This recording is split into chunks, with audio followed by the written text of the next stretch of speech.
Hello, I'm at the Jersey Shore today in New Jersey, and I pick up with Hazrat Inayat Khan's The Art of Being and Becoming.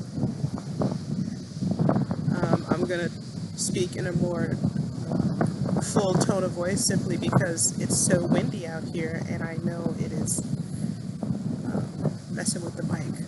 So I'm hoping that you hear me okay and the wind is not overpowering. At some point I will probably put my shades on because it is super duper bright. So let's see where I left off.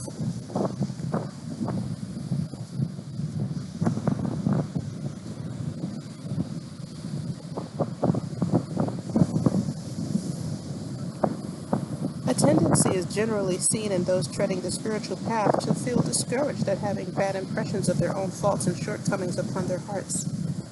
They begin to feel that they are too unworthy to have anything to do with things of a sacred nature. But in spite of all the virtue humility has in it, this is a great error. When one acknowledges something wrong in oneself, one gives that wrong a soul out of one's own spirit. And by withdrawing from all that is good and beautiful, spiritual and sacred, instead of developing the spirit of rejecting all errors, in time one becomes a receptacle of what is wrong. One goes on disapproving and yet collecting errors, so producing within oneself perpetual conflict.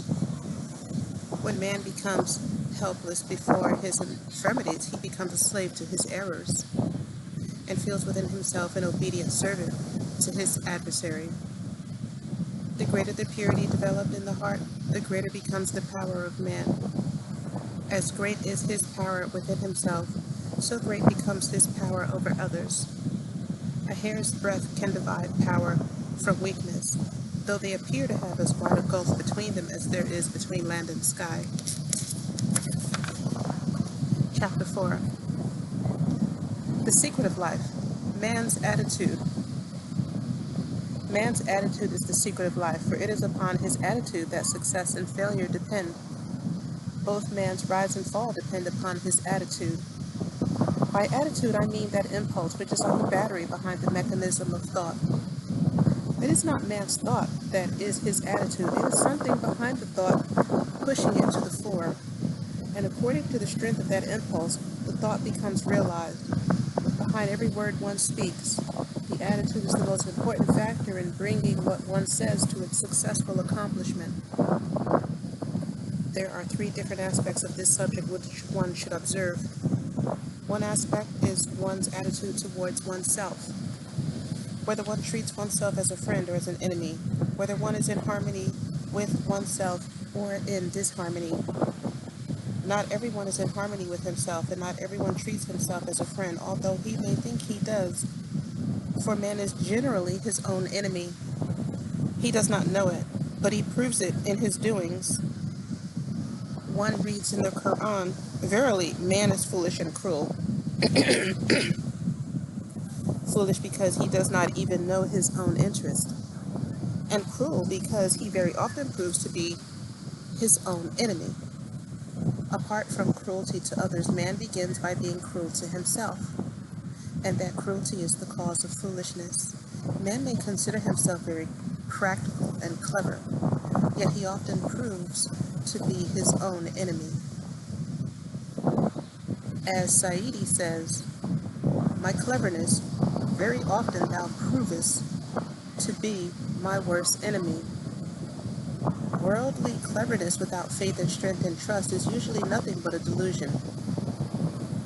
It is the development of trust in the heart, the development of faith, that first gives a man a friendly attitude toward himself, and he becomes his own friend by bringing his external being into harmony with his inner being. For it is when the inner being seeks one thing and the external being does something else that there is disharmony in the self.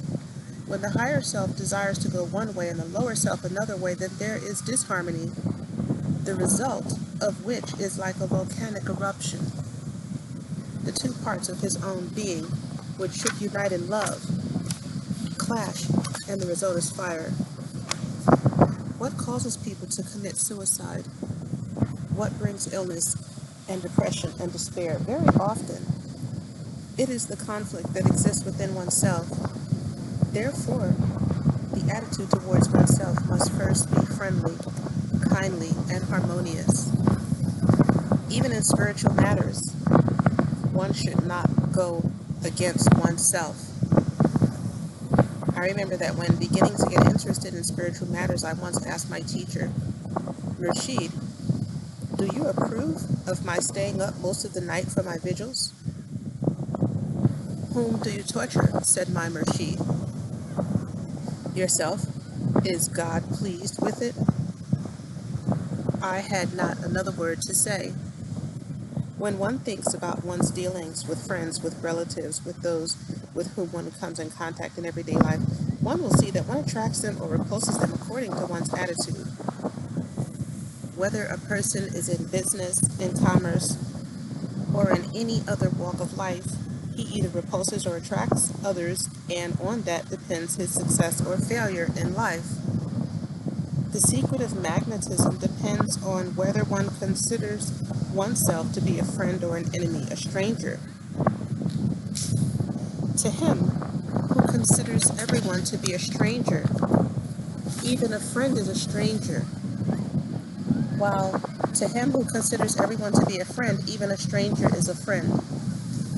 If one is afraid of someone who may harm one, then one inspires that person to do harm. If one distrusts someone and thinks that one day that person will deceive one, he will certainly be inspired to do so.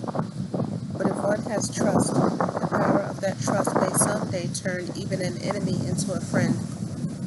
Honesty and dishonesty are reflected in the same way in everything one does. If the attitude is not right, then this wrong attitude is reflected upon whatever work one does or whomever one sees, and that person will respond in the same way. Therefore, right and wrongdoing is not only a religious teaching, something forced upon people, it is a scientific and logical truth.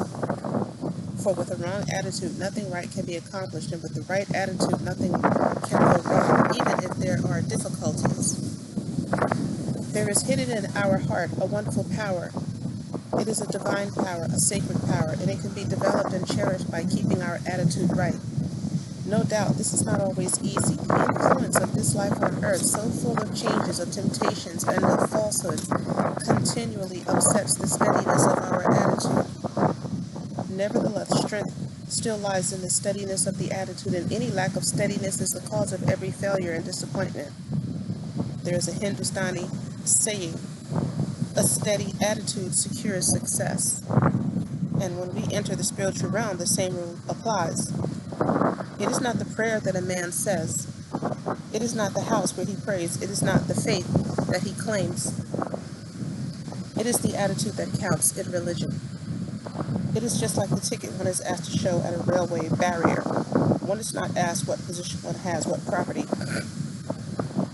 or what ancestors. No, they say, ticket please. And if one has it, one is admitted. That ticket is man's attitude.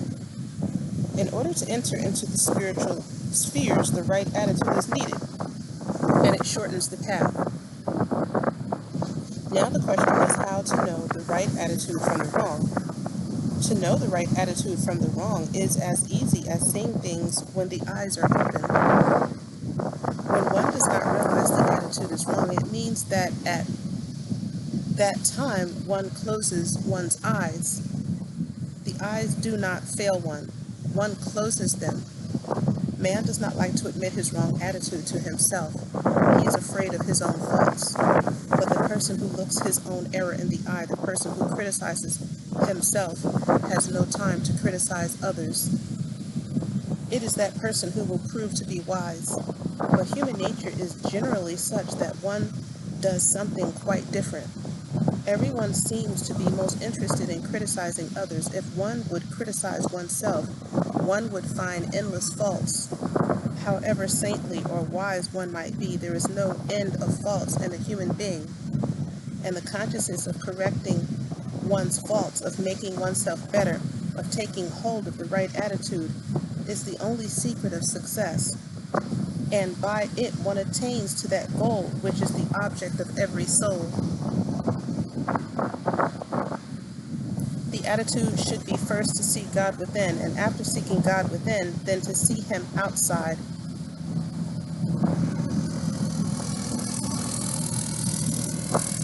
In the story of Aladdin, in the 1001 Nights, we read that Aladdin went to look for a lantern. That lantern is the divine light within, and it is very difficult to find. Once a person has found it, the next thing is to throw that light on the outer life in order to find God both within and without. Prayer, night vigil, any form of worship, all these things are helpful.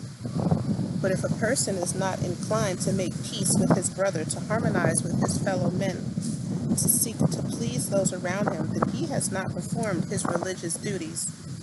For what can a person give to God who is perfect? His goodness? His goodness is very little. His prayers? How many times will he pray? The whole day he spends for himself. If he prays 2 or 3 times, it is not much. If a man can do anything to please God, it is only to please his creatures, to seek their pleasure. There cannot be a better prayer and a greater religion than being conscientious in regard to the feelings of other people, being ready to serve them, to please them in every way, to forgive them, to tolerate them. And if when doing wrong, one would realize that one was doing wrong to God, and in doing right, that one was doing right to God, then one's attitude would be right. The end and the sum total of all mysticism, philosophy, and meditation, of everything one learns and develops, is to be a better servant to humanity. Everything from the beginning to the end in the spiritual path is a training to enable one to serve mankind better. And if one does not follow the spiritual path with that intention, one will find in the end that one has accomplished nothing. There are many who seek wonder-working or great power to accomplish things.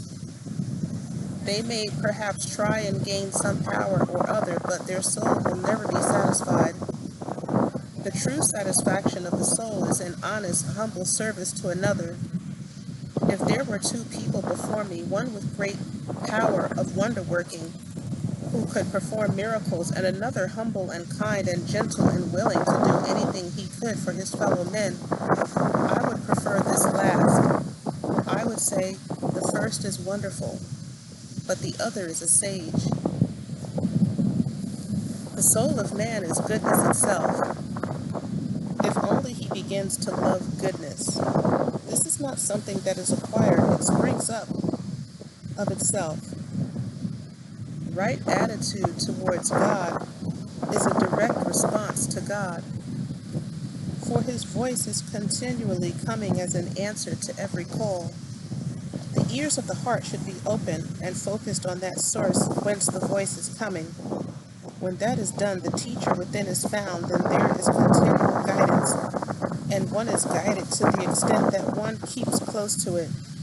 Then one needs no other guidance. Attitude forms a channel for effort, and a right attitude makes a channel for a right effort. The world is the place of tests and trials. If one did not live in the world, one would have no chance of doing good or bad. Even if one lived a very spiritual life in the wilderness, it would do no good to anybody, not even to oneself. For one would not have gone through the tests and trials of the world.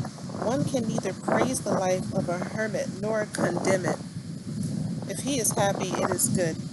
Everyone knows his own life, and if he is happy, he will give happiness to others also. Sometimes a person is born to live a hermit's life. In living that life, he will not find any torture or trouble. Let him live it. In that way, he will prove to be his own friend. At the second step he takes, he will be a friend of another. If someone asked me if a hermit's life is ideal, I would say it may be ideal for him, but you need not follow it. Is a hermit's life selfish then? If we observe life, it is very difficult to say who is selfish and who is not. The life of a hermit is not a life that one should sacrifice everything in order to follow. I would be the last to recommend it to anyone. But if one followed it for one's own pleasure and found happiness in it, I would not prevent it. For a Sufi maintains from first to last the freedom of the soul. Chapter 5, Harmony. Harmony is that which makes beauty. Beauty in itself has no meaning. An object that is called beautiful at one time or place may not be beautiful at another. And so it is with thought, speech, and action. That which is called beautiful is only so at a certain time and under certain conditions that make it beautiful. So if one could give a true definition of beauty, it would be harmony. Harmony in the combination of colors, harmony in the drawing of a design or a line, that is what is called beauty. And a word, a thought, a feeling, or an action which creates harmony is productive of beauty. Whence comes the tendency towards harmony, and whence comes the tendency towards inharmony? The natural tendency of every soul is towards harmony, and the tendency towards inharmony is an unnatural state of mind or affairs. The very fact that it is not natural makes it devoid of beauty. The psychology of man is such that he responds both to harmony and inharmony. He cannot help it because he is naturally so made. Mentally and physically, he responds to all that comes to him, whether it be harmonious or inharmonious. The teaching of Christ, resist no evil, is a hint not to respond to inharmony. For instance, a word of kindness or sympathy or an action of love and affection finds response. But a word of insult, an action of revolt or of hatred creates a response too, and that response creates still more inharmony in the world. By giving way to inharmony, one allows inharmony to multiply. But where does all the great unrest and discord that one now sees pervading the world come from? It seems that it comes from the ignorance of this fact, that inharmony creates inharmony, and that inharmony will multiply. If a person is insulted, his natural tendency is to reply by insulting the other person still more.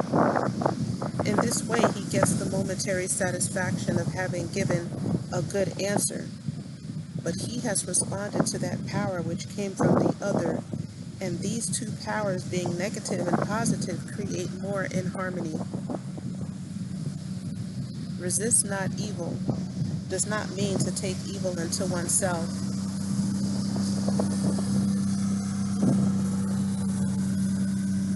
It only means do not return the inharmony that comes to you, as a person playing tennis would send back the ball with his racket. But at the same time, it does not suggest that one should receive the ball with open hands. The tendency towards harmony may be likened to a rock in the sea. Through wind and storm, the rock stands firm. Waves come at it with all their force, and yet it still stands very and all, letting the waves beat against it. By fighting in harmony, one increases it, but by not fighting it, one refrains from adding fuel to the fire, which would otherwise increase and cause destruction. But no doubt, the wiser we become, the more difficulties we have to face in life, because every kind of inharmony will be directed towards us for the very reason that we will not fight it. We should realize, however, that all these difficulties have helped to destroy this inharmony that would otherwise have multiplied. This is not without its advantages, for every time we stand firm where there is inharmony, we increase our strength, though outwardly it may seem a defeat. But one who is conscious of the increase of his power will never admit that it is a defeat. And after a while, the person against whom one has stood firm will realize that it was actually his own defeat. The Sufi avoids all unrhythmic actions. He keeps the rhythm of his speech under the control of patience, not speaking a word before the right time, not giving an answer until the question is finished. A contradictory word he considers to be a discord unless spoken in a debate, and even at such times he tries to resolve it into a consonant chord. A contradictory tendency in a man finally develops into a passion, until he will contradict even his own idea if it happens to be pronounced by another.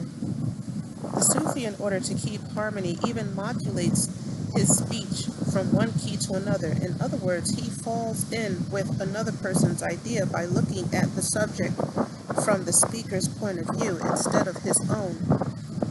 He makes a basis for every conversation with an appropriate introduction, thus preparing the ears of the listener for a perfect response. He watches his every movement and expression, as well as those of others, trying to form a consonant chord of harmony between himself and another.